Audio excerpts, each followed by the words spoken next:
Everyone and welcome to अपना college. और आज की वीडियो में हम बात करने वाले हैं फ्रंट एंड और बैक एंड के बारे में।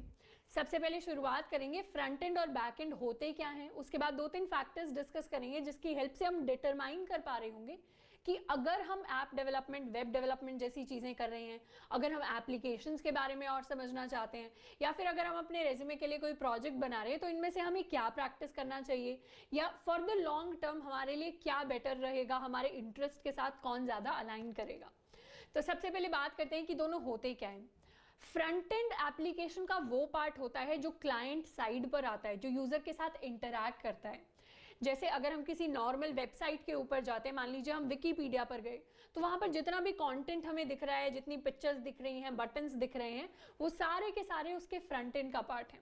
अगर हम एक गाड़ी का एग्जाम्पल लें तो उस गाड़ी में जो एक्सटीरियर होता है, अंदर का स्टेयरिंग व्हील होता है, उसमें जो फ्यूल टैंक वाली सुई हमें दिख रही होती है, स्पीड दिख रही होती है, वो सारा का सारा उस गाड़ी का फ्रंट एंड होता है जो एक यूजर को दिख रहा होता है, जिसके साथ यूजर इंटरैक्ट कर सकता है। क्योंकि स्टेयरिंग व्हील को यूजर हिला सकता है तो वो फ्रंट एंड का पार्ट है। अब इसके बाद बात करें कि बैक एंड क्या हो, तो बैक एंड एक एप्लीकेशन का वो पार्ट होता है जहां सारा लॉजिक स्टोर्ड होता है, जहां सारा डेटा स्टोर्ड होता है और जहां किसी एप्लीकेशन के लिए सारी की सारी कॉम्प्यूटेशंस होती हैं। अब बात करें कि फ्रंट एंड और बैक एंड में से इंपॉर्टेंट कौन सा है, तो ये दोनों ही इंपॉर्टेंट है। क्योंकि गाड़ी में अगर इंजन नहीं होगा तो वो चल नहीं पाएगी, और गाड़ी का एक्सटीरियर नहीं होगा तो उस गाड़ी में कोई बैठना नहीं चाहेगा। तो इसीलिए यूजर इंटरैक्शन, यूजर एक्सपीरियंस को बेटर करने के लिए किसी भी एप्लीकेशन के फ्रंट एंड और बैक एंड दोनों ही स्ट्रांग होने चाहिए, दोनों ही अच्छे होने चाहिए।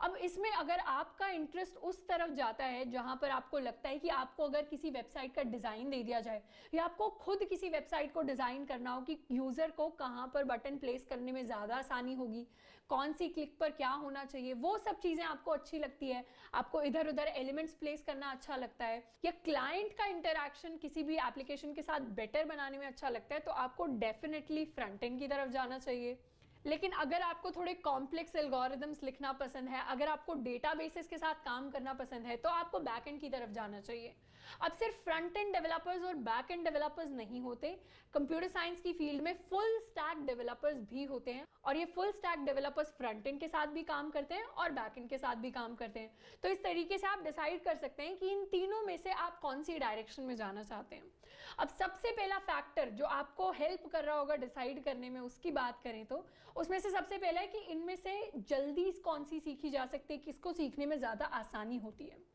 अब यूजुअली जो चीज़ मैंने नोटिस की है, जितने भी स्टूडेंट्स के साथ मैंने इंटरैक्ट किया है या अपने बैचमेट्स के साथ, उसमें ये होता है कि हम किसी भी टेक्नोलॉजी पर काम करना शुरू करते हैं, उसमें अगर हमें रिजल्ट्स नहीं दिखते ना, तो हम थोड़े से डीमोटिवेट हो जाते हैं, एंड उसके बाद हम सोचते हैं कि कुछ नया सीख लेते हैं जिसमें ज़्यादा रिजल्ट दिखें। तो इसीलिए काफ़ी सारे जो स्टूडेंट्स होते हैं वो प्रोग्रामिंग शुरू करते हैं और उसके बाद उन्हें थोड़े बहुत रिजल्ट नहीं दिखते, परेशानी आती है, तो यूजुअली वहीं पर छोड़ देते हैं। फिर सोचते हैं C++ में रिजल्ट नहीं आ रहे, कोई बात नहीं जावा कर लेते हैं, जावा में रिजल्ट्स नहीं आ रहे, कोई बात नहीं पाइथन कर लेते हैं। तो ये वाली जो चीज़ है ये काफ़ी सारे स्टूडेंट्स फेस करते हैं, मैंने भी अपने टाइम पर फेस की थी। तो इस प्रॉब्लम से जो टेक्नोलॉजी थोड़ी सी फुल प्रूफ है वो है फ्रंट एंड।